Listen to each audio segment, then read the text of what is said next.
Good morning and welcome to our presentation. Today's topic is the top 3 business concerns for mobile application development. My name is Brett Williams. I'm Vice President of Sales for Professional Services at DecisionPoint, and I'll be your host for the presentation. Today's presentation is part of our webinar business track. We won't go into technical discussions, but rather we'll talk about the business concerns to be considered regarding mobile application development. Just to cover the quick agenda, first we'll do a background on DecisionPoint and our mobile application development expertise. Next, we'll dive into the discussion topics. And then at the end of the presentation, we'll have a short time of Q&A. So if you have questions, please type those into the panel on your screen. Well, let's get started. First thing we're going to do is background on DecisionPoint. This is basically to give you a little bit of credibility and briefly describe why we're qualified to host this webinar. DecisionPoint has approximately 30 years developing and deploying mobile applications and devices in the enterprise. The organization has grown significantly over the past 30 years. Most of that has been through organic growth, but in addition to the organic growth, DecisionPoint has purchased a number of companies that have been especially related to the software industries and mobile application development areas. One of those was a company called Illume Mobile, which was purchased in August of last year, and Illume Mobile had approximately 17 years of application development experience. DecisionPoint has a long-standing history of developing Windows mobile applications, but was also an early adopter of iOS and Android, even cross-platform development tools as well. We have a large list of Fortune 500 accounts as our customers and specializes in retail, transportation, logistics, warehouse manufacturing, those types of industries. DecisionPoint also has a long history of consumer application development in addition to the enterprise application development. We'll talk a little bit about why that's important and how we incorporate that into our methodology in just a moment. Next page really tells a little bit about the experiences and the technologies that we use in our mobile application development. And as you enter into a custom development project, you find there's a multitude of ways to accomplish your goals. So what we do is we test new technologies that come out and determine the best and even the worst options for the project. Try to avoid the worst options, obviously. We're not going to go through a discussion of these technologies today. We do that in our technical track, but what we would like to do is point out a couple of examples of lessons that we've learned. For instance, down in the lower left-hand corner, a product called Titanium Accelerator. This is a cross-platform development tool that we've used on a couple of projects. Quickly found out there were some issues with memory leaks and less than stellar support, so we moved on to other development tools. The ones we use most of the time today from a cross-platform standpoint would be PhoneGap and RowMobile. Another example of lessons learned is in UI frameworks. Top right. We've learned that jQuery Mobile is a product that often comes with many cross-platform development tools, but there's more flexibility and capabilities by using Twitter Bootstrap. Next thing we're going to talk about is really our discussion topic, and that's the top 3 business concerns in mobile application development. So the first question that comes up is cross-platform or native. There really could be an entire tract around this topic, but what we're going to talk about today is really just kind of the key points to consider. First thing is it's definitely a critical aspect of cross-platform development or native development, and making the choice revolves around what your goals are. Will you need to support multiple devices and operating systems both today and into the future? What's the life expectancy of the app on a given device or operating system?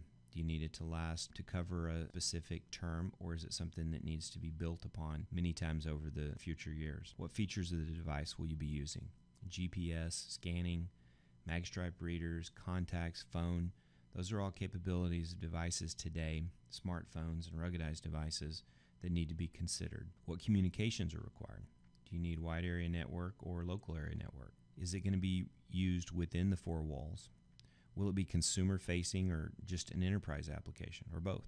These are all critical considerations when looking at whether it's cross-platform or native. Next area is really to kind of talk about the benefits of each. And these are usually benefits that are considered from a technical standpoint, but not often considered from the business standpoint. Some things that are important from the native side are native provides better support for device features. So it's a better way to access things like the phone or the contacts or the calendar, those types of areas of the device. It allows you to use your choice of development tools rather than relying on the platform tools. And we talked about that a moment ago in some of the lessons that we've learned. Often provides better performance, especially when we have a lot of calculations that are going on in the application.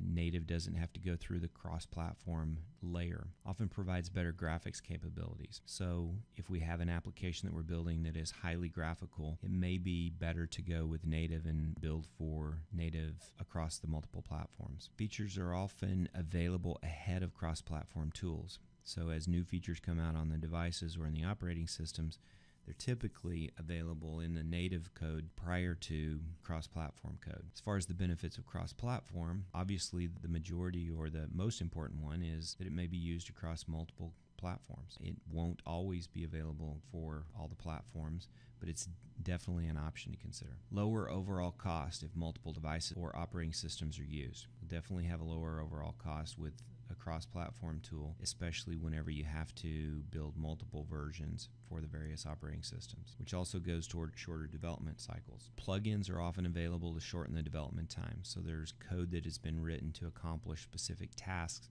that can be reused in a cross-platform tool. And finally, the cross-platform tools offer easier deployment across multiple platforms as part of the capabilities typically. Next, we're going to talk about what we consider to be one of the most important aspects of the cross-platform or development experience, and that is in user experience and user interface. The most critical aspect here is usability, and what we've determined and found out is that an enterprise application really should look and feel like a consumer application. The term we use for that is consumer-prized, and it definitely goes towards a better user experience whenever the application has been designed appropriately. We're looking for applications that are intuitive. Whenever you download an application from the app stores, you typically almost never have to have any type of user manual or training involved in those applications. What you do is you open the app and it's just intuitive. The layout works.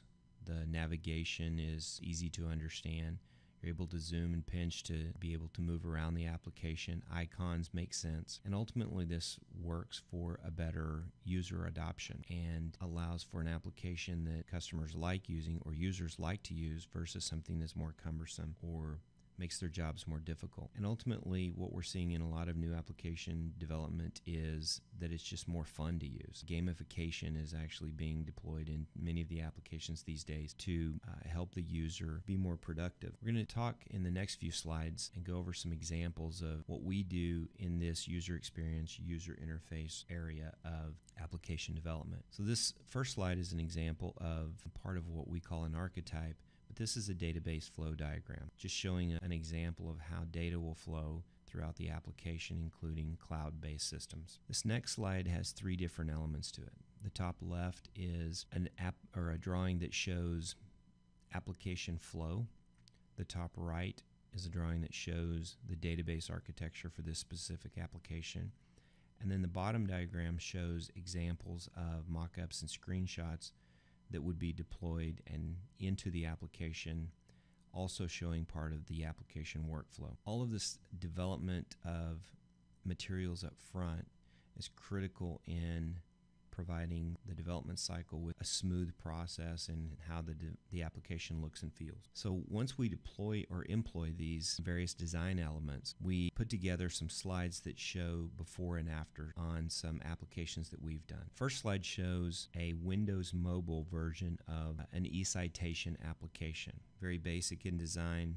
It was able to get the functionality across to the user, but after the consumer prize model was applied, this is the application running on a Motorola ET1, much more intuitive, color-coded drop-down screens, and a much easier way to work through the application than the old version. This next slide shows a price inventory management for a retailer. This is the Windows Mobile version, and even though we built the next version or the newer version of the application utilizing Windows Mobile, still the design factors are much more intuitive, as you can see by the next couple of slides. In this next example, we're looking at a route delivery solution. Now, when we were engaged by the customer, in this case, they only had a paper-based system. But what we did was put together a very intuitive, color-coded application with this first screen showing examples of the delivery driver's main screen where he or she can see the routes for the day. Color code shows the status of the various deliveries. And as you touch on and drill down into these screens, you get much more detail. This shows an example of the invoice screen along with signature capture. Another example of invoices available for this particular customer. So the next part of our presentation today, we're going to talk about the third point, which is total solution partner, and how a total solution partner can limit your risk in developing applications. Key elements here is a list of types of partners that you may typically run into or that you may employ whenever you are putting together an application. Oftentimes, a hardware partner has a great understanding of devices and device specifications, but they typically have to outsource the skill sets when it comes to application development. Then you run into the partner that is great at software development. They understand the software application, but they don't have a good understanding of devices and an application's effect on the devices. Everything from battery life to communications to the radio in the devices are often overlooked and have to go back, and sometimes applications need to be modified in order to meet the needs of the hardware. In addition, they often don't include the user interface or the user experience capabilities. Also, does your partner have integration services available? Can they integrate the application with your back office solution? Deployment services, staging, kitting of the application or of the hardware, including deploying the application on the devices. Do they have the capabilities for device and application management? Mobile device management is a very hot topic right now. The addition of mobile application management, though, has created an entire new area that needs to be discussed and evaluated for mobile application development. So not only do you have to worry about the application side, but also the device side and how those work together. Support and maintenance. How do you keep the applications up and running? Change management. New devices come out, new versions of the devices. Software enhancements that require new versions of the software to be deployed are all aspects that need to be considered. And so ultimately what you want to look for is a partner that can provide as many of these areas as possible in-house so that you have a single link to the chain. You don't have a bunch of links going in a bunch of different directions. So just to summarize today's discussion, we've talked about three primary areas. The first is ask questions and understand your project so that you can determine if the application should be written natively or using a cross-platform tool. Next, put in the effort up front to design an application that incorporates a high level of quality into your UI and UX, your user experience and your user interface. Again, we call that consumer price, but the most important thing is that the application needs to be intuitive, easy to use, and not cumbersome. And then finally, find a total solution partner that understands hardware, software, deployment, services, support, and all these things are going to help you limit your risk in your application development project. So that concludes the topic for the day, and we're going to look over 4 questions. We've had a couple questions that have come in. First question is, how does the cost of cross-platform development compare to native development? In our experience, we've seen that the time required to develop the second platform is about 75% of the cost of the first platform, and it's about 50% to develop the third and fourth platforms, and so on. We also want to point out that Android represents its own challenges when developing for multiple devices. With the different resolutions and operating systems and things like that, we highly recommend that you build Android solutions for families of devices, and that's definitely something that will shorten your development time and cost. The next question is, what is your experience with Windows 8?